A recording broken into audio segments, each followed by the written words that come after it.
मथुरा बाबू बहुत आनंदित हैं। अब ये देख रहे हैं इतने अच्छे वस्त्र, मैं अच्छा लग रहा हूं, ये खुश हो रहा है। अब कीर्तन में जाकर बैठे हैं तो अब कीर्तन में दुनिया भुला रहे हैं, मैं कौन हूं ये भी भुला रहे हैं, कहाँ हूं ये भी भुला रहे हैं। क्योंकि महान पुरुष लोगों को ये लगता है कि ये देह तो एक न एक दिन राख होगी और इस मिट्टी में कहाँ मिलेगी जाकर। राख उड़ उड़ करके कहाँ कहाँ किस किस मिट्टी में मिलेगी और कौन कौन पाँव रखता हुआ वहाँ जाएगा। जानवर भी उसके ऊपर से दौड़ेंगे, कुत्ते बिल्ली दौड़ेंगे, कौवा गीद चील सब वहाँ बैठेंगे आके, शूकर जैसे प्राणी वहाँ से गुजरेंगे। इस देह का तो कुछ नहीं है, ये मैं और मेरा सब कुछ अपने भगवान को अर्पित करें। तो भाव में आ गए और कीर्तन चल रहा है तो ये भी भावना में आए। भावना में आते ही जैसे ही वही मूड, करो दंडवत, करो प्रणाम भगवान को। मन में भाव आ रहा, मेरे प्रणाम स्वीकार करो हे जगत के स्वामी, हे जगदम्बा, हे जगजननी, हे माँ परमेश्वरी। काली माँ के उपासक हैं, लेकिन कोई भी नाम बोल दिया जाए उनके सामने, गोपाल बोल दे, कोई कृष्ण बोल दे, कोई राम बोल दे, वो उतने में कि उसी का तो नाम है, झूमने लग जाते हैं। अब वो दंडवत प्रणाम करने लगे तो उनको ये ध्यान आया, जैसे लेटे नीचे धूल मिट्टी, कपड़े ना खराब हो जाए। तो समर्पण में बाधा आने लगी, क्योंकि ये बड़ी समस्या होती है। कहीं ना कहीं अहंकार, कोई ना कोई चीज ऐसी आ जाती है जो आपको दंडवत प्रणाम भी नहीं करने देती। जब कृष्ण कहते हैं तद विद्धि प्रणिपातेन, जानो उससे, परमात्मा से, गुरु से, अपने सदगुरु से जानो, लेकिन प्रणिपातेन, प्रणिपात करके जानो। अब ये प्रणिपात करने लगे हैं, एक बार किया तो बीच में से फिर पूरा ध्यान रखा मिट्टी न लग जाए। अब जिस सजदे में खुद की होश रह जाए तो इसका मतलब सजदा तो नहीं है। सजदा तो तभी है, प्रणाम तो तभी है जब आप अपनी होश भुला बैठे। कहते हैं ना शेख फरीद जो सूफी संत हुए हैं, कि आखिरी बार जब उन्होंने अपना सजदा कर रहे थे तो कहा कि बस होश छीन लो और मुझे मेरी देह का, मेरे जिस्म का भी एहसास ना हो, भान ना हो, और सजदे में ही मैं अपने आप को तुझसे मिला दूं। तो प्रणाम करते करते, सजदा करते करते शरीर छूटा। नियम तो यही है कि उसे कह सकें तेरी इच्छा पूर्ण हो, मेरी नहीं है। मेरी इच्छाएं तो बहुत हैं, मैं क्या चाहता हूं, मैं तो पता नहीं क्या क्या चाहता रहता हूं। मेरे चाहने को मत देख, तेरी इच्छा पूरी होनी चाहिए भगवान, तू क्या चाहता है।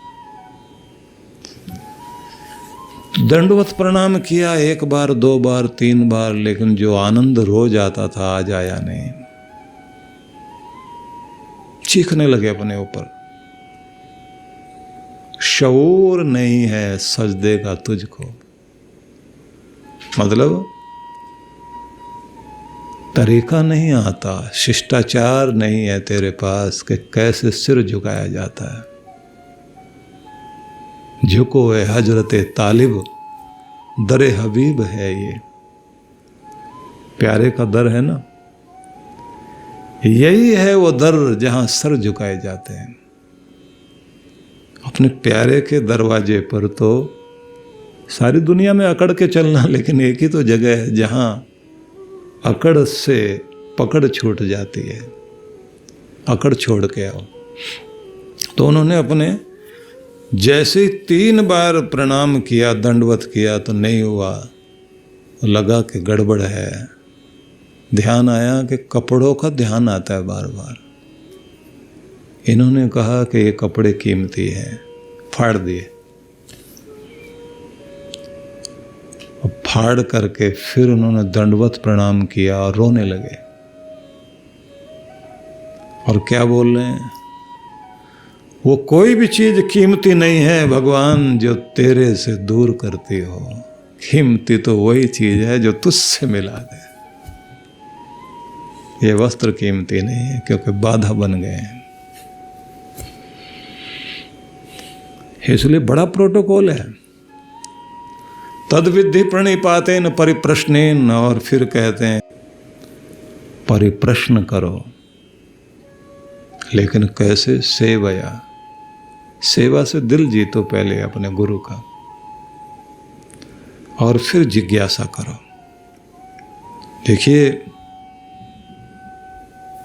कहते ना कि सब आए तो एक ही जगह से,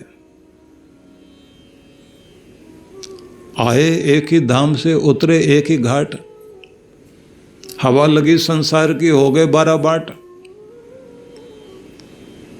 एक ही जगह से तो आए थे सब, लेकिन इस दुनिया की हवा लगने से हम तो ऐसे 12 बाट हो गए। एक बाट नहीं, 1000 रास्ते कहां कहां भटक गए,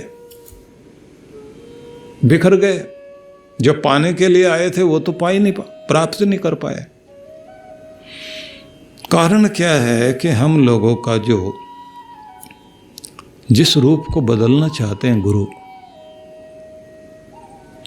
मनुष्य के मस्तिष्क की 3 परतें मानी जाती है मनोविज्ञान की दृष्टि से, जिस पर बहुत सारी खोजें हुई हैं।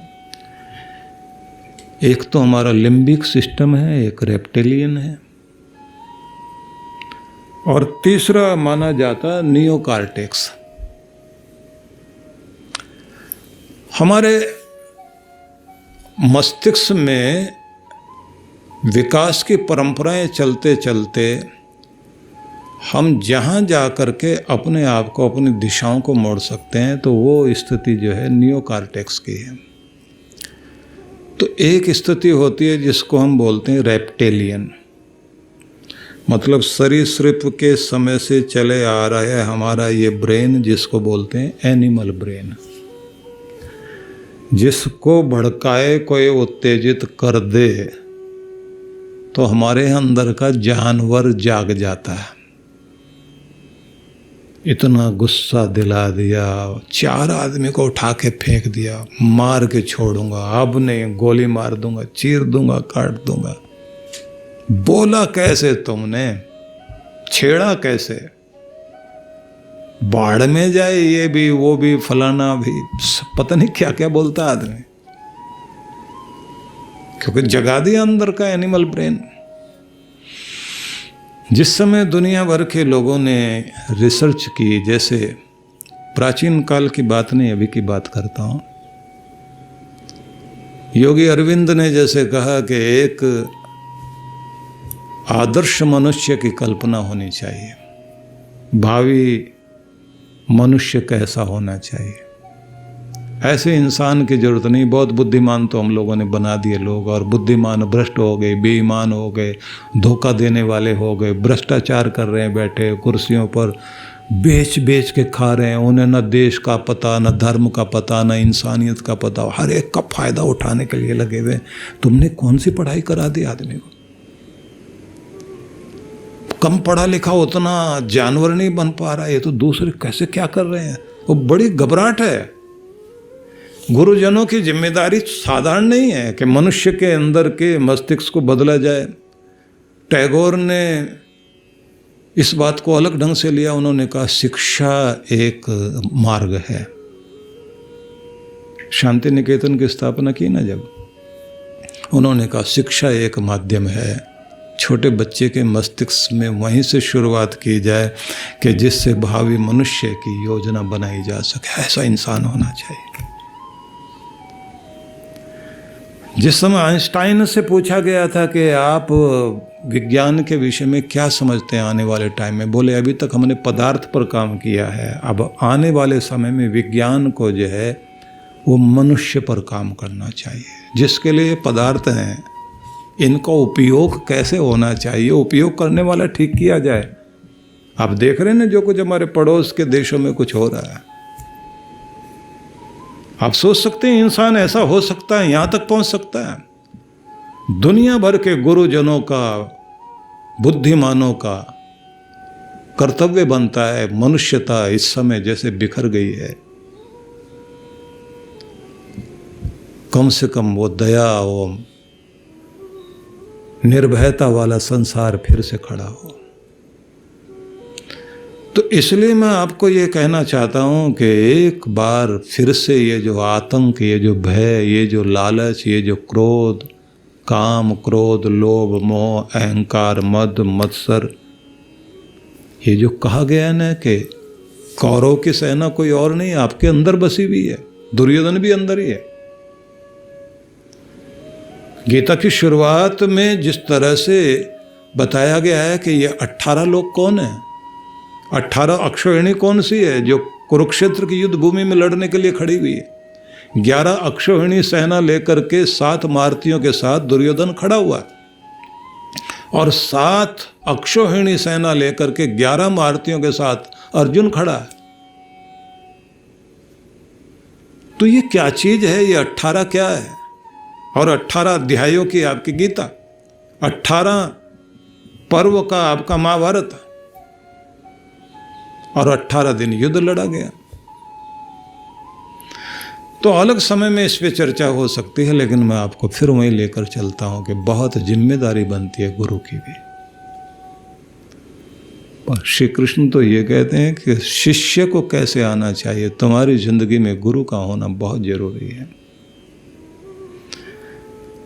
कुंभ का बांधा जल रहे, जल बिन कुंभ न होए। ज्ञान का बांधा मन रहे, और गुरु बिन ज्ञान न होए।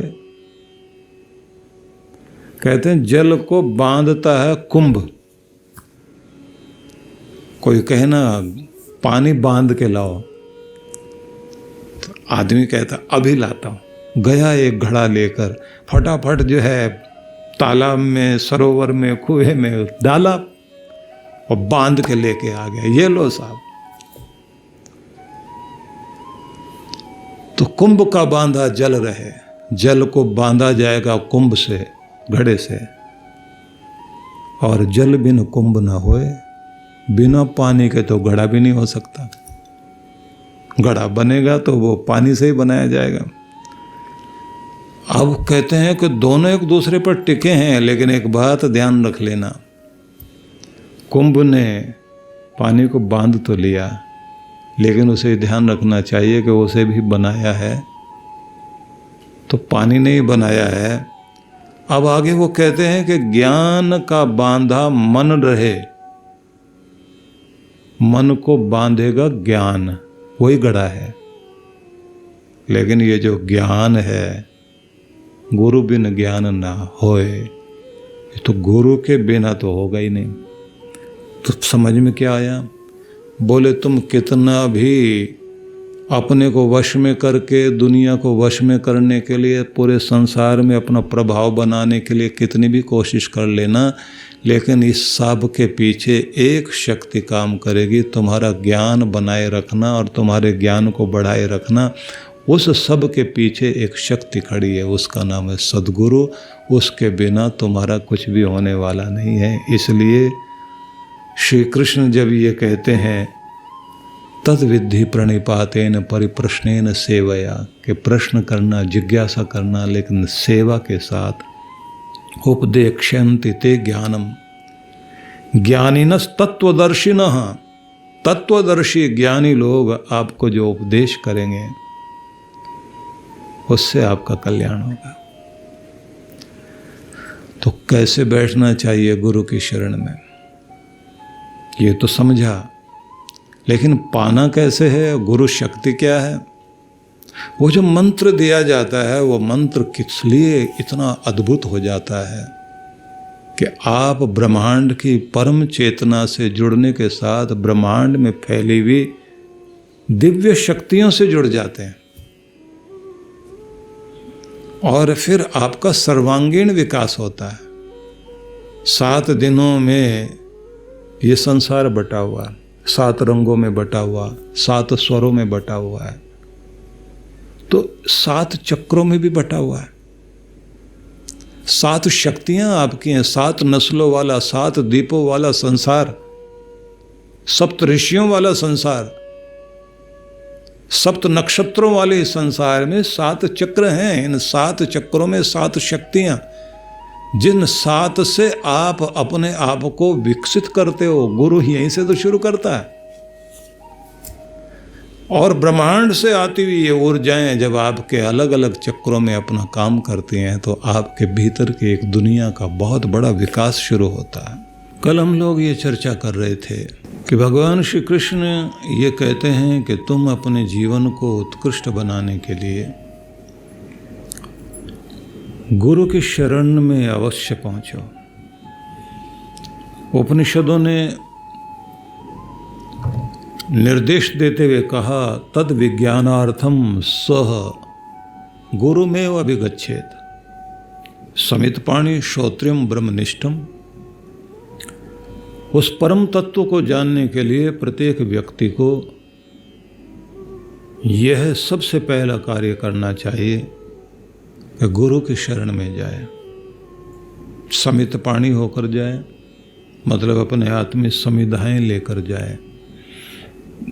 पुरानी परंपरा थी जिसका मतलब होता था कि वो समिधाएं जो हवन में प्रयोग की जाती हैं उनको व्यक्ति साथ लेकर जाता था, जिससे वो यह संकेत देता था कि मैं वह समिधा हूँ जिसमें छोटी सी चिंगारी लगाने की ज़रूरत है, बस मैं आपका रूप धारण कर लूँगा, आपके अंदर जो अग्नि है वो मेरे अंदर प्रकट हो जाएगी। गृह सूत्रों में जो एक मंत्र यज्ञों में प्रयोग होता है, अयं त इदम आत्मा जात वेद से, तो वहाँ यही कहा है अयं त इदम, यह ईंधन है। अयम आत्मा, मैं अपनी आत्मा को ईंधन बनाकर लाया हूँ।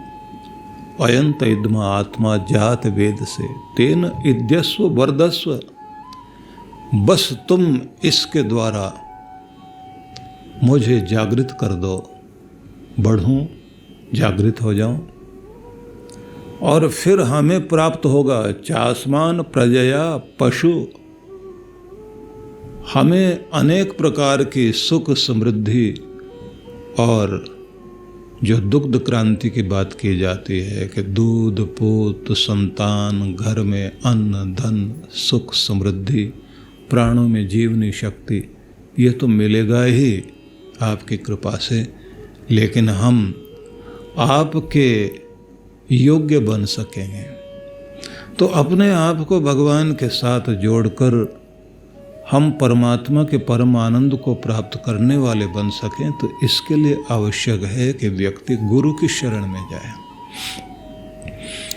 और गुरु की शरण में जाकर जो कहा गया है कि यह मार्ग श्रद्धा का मार्ग है, जिसे कहा श्रद्धावान लभते ज्ञानम तत्पर संयते इंद्रिय। श्रद्धा वाला ही इस परम ज्ञान को प्राप्त करेगा। जहाँ श्रद्धा नहीं है तो वहाँ कोई बात बनने वाली नहीं है। इसलिए श्रद्धा लेकर के ही व्यक्ति को गुरु की शरण में जाना चाहिए। अब ये भी एक बात विचारणीय है कि जिस प्रकार से आप समस्त रिश्तों में प्रेम को ढूंढते हैं और प्रेम के धागे से सारे लोग बंधे हुए हैं, माला के मन के बंधे हुए दिखाई देते हैं लेकिन धागा नहीं दिखाई देता।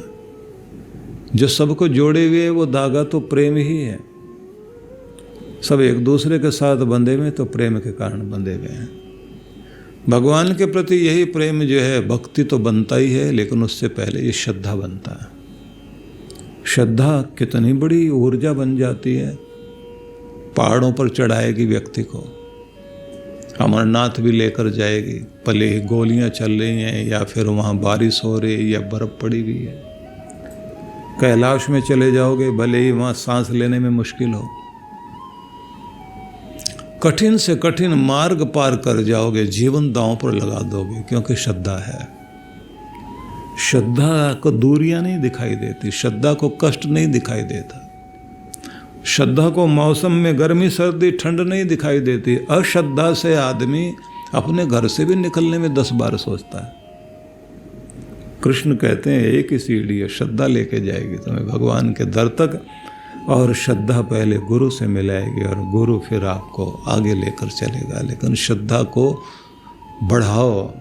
तो वेदों में ये कहा श्रद्धाम प्रातर्हवामहे, प्रभात में उठकर एक चीज को पुकारो।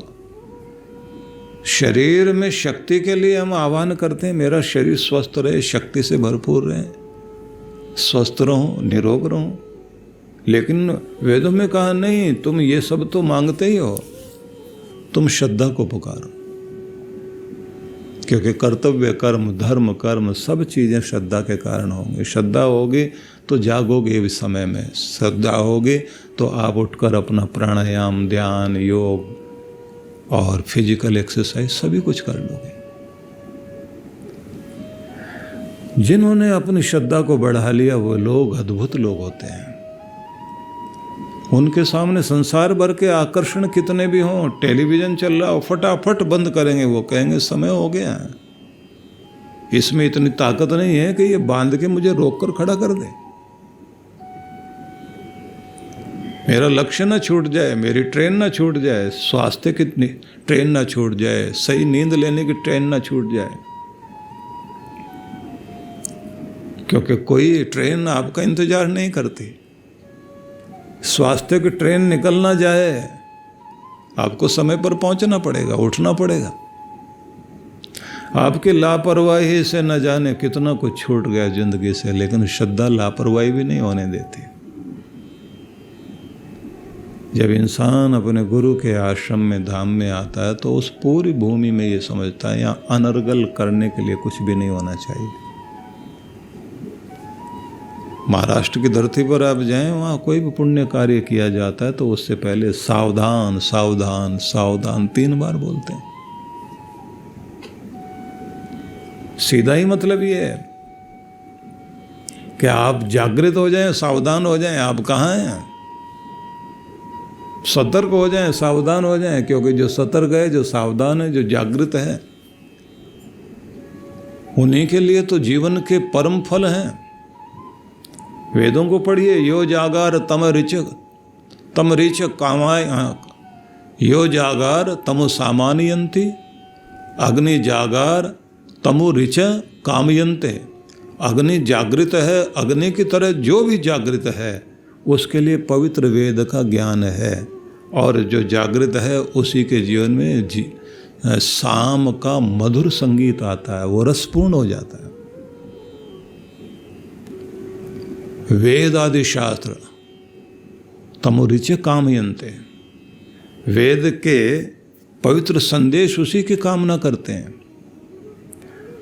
और आप पढ़े उपनिषद को, जहाँ ये कहा है कि तुम उठो जागो और जीवन के लक्ष्य को प्राप्त करो।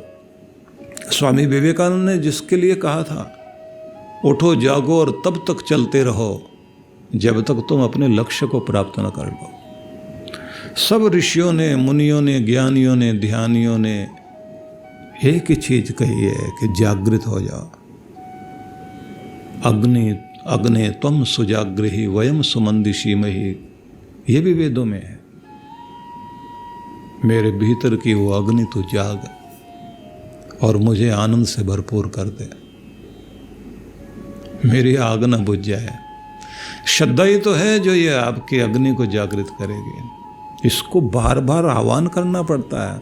प्रेरणा की चिंगारी बुझ जाएगी आपकी, उसमें ईंधन डालते रहना पड़ेगा। नहीं तो ये बात ध्यान रख लीजिए, एक झटका लगता है शरीर शांत। मैंने लोगों को देखा है कि चाय पीते पीते कप मुंह तक नहीं ले जा पाए। वहीं जैसे बिजली चली जाती है ना, पावर कट हो जाए और यंत्र रुके रह जाए। एक सज्जन आए और वो बोले कि आज इतना मन में वैराग्य जागा है। अपने मित्र को मैंने अपने सामने ऐसे जाते देखा। बोले मेरे से मिलने के लिए आए थे, हम दोनों यात्रा पर आगे जाने के लिए तैयार थे। मेरे घर तक गाड़ी चला कर आए और मैं वहाँ से देख रहा हूँ ऊपर से बालकनी से कि वो आ गए हैं।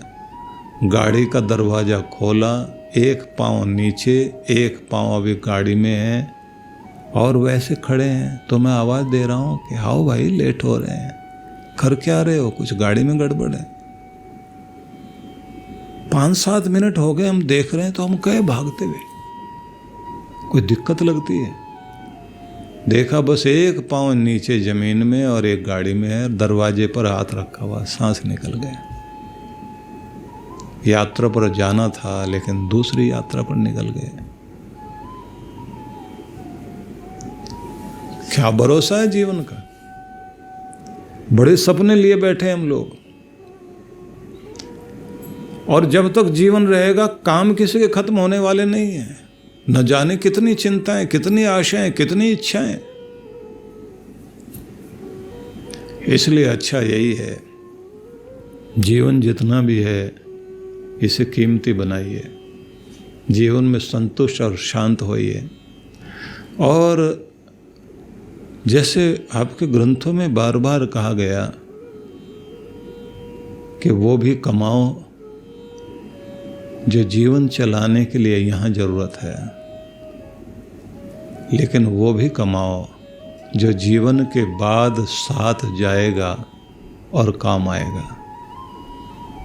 वो जो जीवन के लिए कमाया था वो यहाँ छूट जाएगा, और जो तुम पुण्य कमाओगे वो यहाँ से वहाँ तक जाएगा। जो यहाँ तुमने किया है वो यहाँ भी रुलाएगा, वहाँ भी रुलाएगा। अगर तुम्हारा कुछ गलत हुआ है लेकिन तुम्हारे द्वारा कुछ अच्छा किया गया है तो वो यहाँ भी शांति देगा और वहाँ भी शांति देगा। तो इसलिए लोग गाया करते हैं कि ऐसी कमाई कर चलो जो साथ जा सके, मुश्किल पड़े जो राह में तो साथ निभा सके। इसलिए श्रद्धा को भावपूर्वक हर दिन पुकारना कि मेरे जीवन में श्रद्धा बनी रहे, और अपने गुरु के प्रति वफादारी की कामना करना। एक तो नियम के प्रति वफादार रहो। आपका नियम जो है सिर्फ निभे ही नहीं है,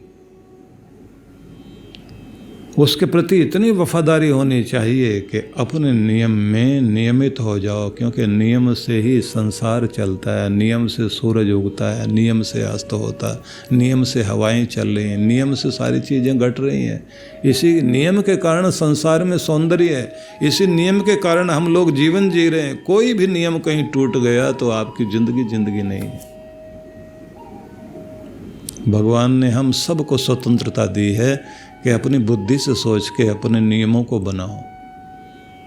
तो गुरु के साथ जुड़ गए, वफादार बने, नियम के प्रति वफादार बने, भगवान के प्रति आप उसकी भक्ति के प्रति इतने वफादार हो जाओ कि शरीर किसी दिन अगर साथ ना भी दे, बीमार हैं, जाने लायक नहीं है, खड़े होने लायक नहीं है, बिस्तर पर आप भले लेटे हैं या तकिए के सहारे बैठे हैं, आज तन साथ नहीं दे रहा, मन से ही वहीं बैठे बैठे कल्पना से जाओ, कल्पना से भक्ति करो। कल्पना से ही आप पार्क के चक्कर लगाओ कि जैसे मैं जा रहा हूँ और मैं स्वस्थ हो रहा हूँ, और हर दिन मैं अपने आप को और युवा बनाता हूँ, अपनी बीमारियों को बाहर फेंक कर आता हूँ। और एक चीज़ है जो अफर्मेशन, जो श्रेष्ठ संकल्प है हम लोगों के, वो बहुत बड़े काम करते हैं। ध्यान में हम लोग सिखाते हैं ना कि अवचेतन मन में जो चीज़ें आप बार बार बैठा लेते हैं वही आपके अंदर उभरती रहती हैं और व्यक्तित्व पर वो असर डालती हैं। तो आपको जैसा होना चाहिए या ज़िंदगी को जैसा देखना चाहते हो उसको आप दोहराना शुरू करो, क्योंकि आप वो हो गए हो ऐसा महसूस करो। क्योंकि आप उल्टी अफर्मेशन करते हो। उल्टी कैसी? मैं बड़ा दुखी, मैं बड़ा परेशान, मेरी किस्मत ठीक नहीं, कोई मुझे समझता क्यों नहीं है, मेरे साथ हमेशा बुराई होता है, अब भी कोई अच्छी उम्मीद नहीं है। इस तरह के शब्द सारा दिन दोहराते हैं आप लोग। कुछ अच्छा नहीं, कुछ बुराई होने वाला है। ये जो आप बार बार दोहराते हैं, ये अफर्मेशन, ये आपके अंदर चल रहा होता है। इसलिए ध्यान एक बड़ी क्रांति है। मैंने अभी 1 वर्ष तक के लिए जो आप लोगों को ध्यान का नवजीवन साधना की व्यवस्था दी थी, अब क्योंकि वो 15 अगस्त को पूर्ण हो गया, अब सब चिल्ला रहे हैं दोबारा से शुरू कराइए। और पहले क्या कहते थे, पता नहीं हम बैठ पाएंगे नहीं बैठ पाएंगे, कर पाएंगे नहीं कर पाएंगे। अब कहते हैं कि जिंदगी का रास्ता मिला है, अब छोड़िए मत। हमारे सब लोग यहाँ के कह रहे हैं कि और सारे कार्यक्रम बंद करके उनके लिए टाइम दीजिए। मैंने कहा थोड़े दिन उनके अंदर बेचैनी आने दीजिए। बोले अगर वो लोग जो है आलसी होकर कहीं भटक गए फिर दूसरी तरफ चल पड़े तो? मैंने कहा इसी से तो पता लगेगा उनमें कितना दम है, उनकी श्रद्धा कितनी है, उनका विश्वास कितना है। एक बार आप शुरुआत करें, देखिए ये अफर्मेशन भी कितना कमाल करती है। मैं आगे डॉट डॉट आगे हूं, मैं क्या हूं, इसको बीच में भरना आपने, उसको फिलअप कीजिए। क्या हूं? सुखी। मैं सुखी मनुष्य हूं, मैं मुस्कुराता रहता हूं, मैं नियमित हूं, मैं सबका भला करने वाला इंसान हूं, परमात्मा का लाडला भक्त, मैं अनुशासित हूँ, मैं अपना भी ध्यान रखता हूँ, मैं अपनों का भी ध्यान रखता हूँ, मैं समय पर सोता हूँ, समय पर जागता हूँ। ये सारी चीज़ें आप बोलिए और फिर वैसा होता हुआ देखिए। जीवन के साथ ये चीज़ें जुड़ती जाती हैं। इसलिए सबसे पहले तो मैं एक बात कहूँगा, सिमरन में मन लगाओ, सुमरन से सुख होत है, सिमरन से दुख जाए। नाम जपोगे, मन में शांति संतुलन आएगा। सिमरन से सुख होत है, सिमरन से दुख जाए। कहे कबीर सिमरन किए, साईं माही समाए। ये सिमरन ही है, भगवान का स्मरण करना, उसकी याद बनी रहे, यही भगवान से जोड़ेगा आपको। सतनाम को सिमरते उबरे पतित अनेक, कहे कबीर नहीं छाड़िए सतनाम की टेक। कितने पतित लोग भी नाम जपते जपते उन्होंने अपना कल्याण कर लिया। इसलिए एक ही टेक, एक ही सहारा पकड़ लीजिए, भगवान का नाम चलता रहे। और कुछ नहीं तो छोटी सी सिमरनी हाथ में रखो, हाथ में रहेगी माला तो आप जपते रहोगे। जैसे पुलिस की वर्दी को देख करके आपको पुलिसमैन जब आप कहीं देखते हैं तो कानून का रखवाला और गवर्नमेंट का सेवक याद आता है, कानून याद आने लग जाता है, गवर्नमेंट याद आने लग जाती है। ऐसे ही जब आप अपने हाथ में माला लोगे तो बड़ी गवर्नमेंट ही याद आने लग जाएगी। माला हाथ में रखो, सिमरन हाथ में रखो, चलाते रहोगे ना। कुछ भी घुमाने की इच्छा होगी तो मुख से नाम जपना शुरू हो जाओगे और फिर साथ में मांगोगे भगवान अंग संग रहना, बुद्धि सुबुद्धि बनाए रखना, मन ना बिखरे, जीवन ठीक चलता रहे, मेरे परमात्मा मेरे ऊपर कृपा करना। कबीरा हरि हरि सिमर ले, प्राण जाएंगे छूट, और घर के प्यारे आदमी चलते लेंगे लूट। आखिर में तो लूट मचेगी। कोई अंगूठी निकाल लेगा, कोई गले से चैन निकालेगा, घर के ही लोग। सबसे पहले तो चाबियां निकालेंगे।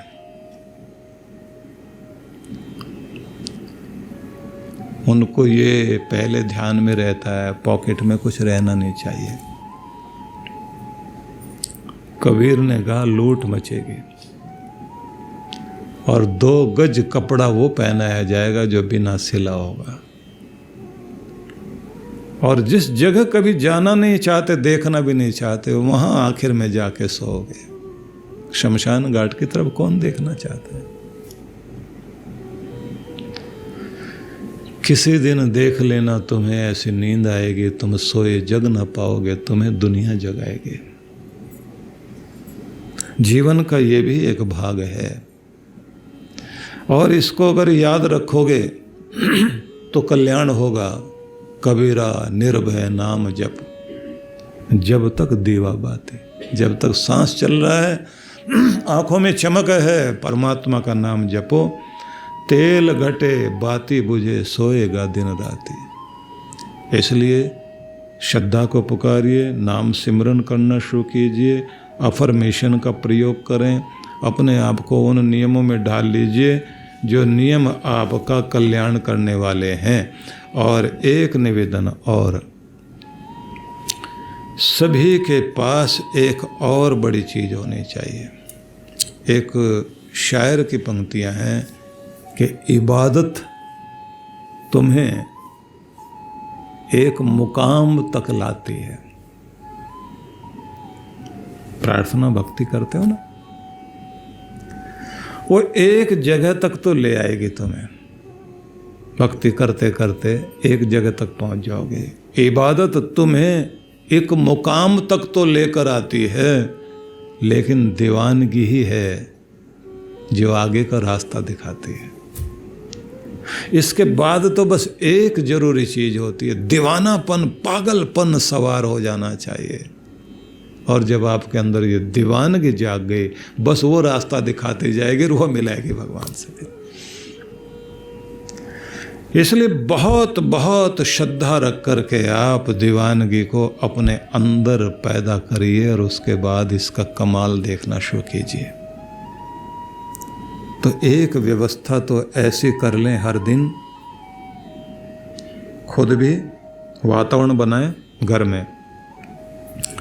जिसके घर में पढ़ाई का वातावरण बन जाता है ना, तो बड़ा बच्चा छोटा बच्चा सब पढ़ते हैं। फिर एक बुद्धिमान है, एक बच्चा बहुत लगनशील है, वो तो बुक हाथ में बहुत सारी बुक्स लिए बैठा है। दूसरा बच्चा एवरेज है, लेकिन घर में माहौल है, पढ़ाई का माहौल है, वो भी पढ़ने लग जाता है और वो एवरेज भी खास हो जाता है। और जिसके घर में माहौल नहीं है, ये ध्यान रख लेना, कितना भी टैलेंटेड, कितना भी प्रतिभावान बच्चा क्यों ना हो, वो डल होना शुरू हो जाएगा। बस इसी बात को ध्यान में रख करके ये भी बात सोच लीजिए, अगर भक्ति का माहौल आपके घर में है तो घर के अंदर भक्तों का जन्म होगा। पढ़ाई का माहौल है तो बच्चे पढ़ाई करेंगे। लड़ाई झगड़े का माहौल है तो कितना भी शांत शालीन क्यों ना हो, कुछ न कुछ तो उसके अंदर भी लड़ाई वड़ाई का सब वातावरण बन जाएगा। इसलिए मेरी प्रार्थना ये है कि आप माहौल जरूर बनाओ और दीवानगी पैदा करो।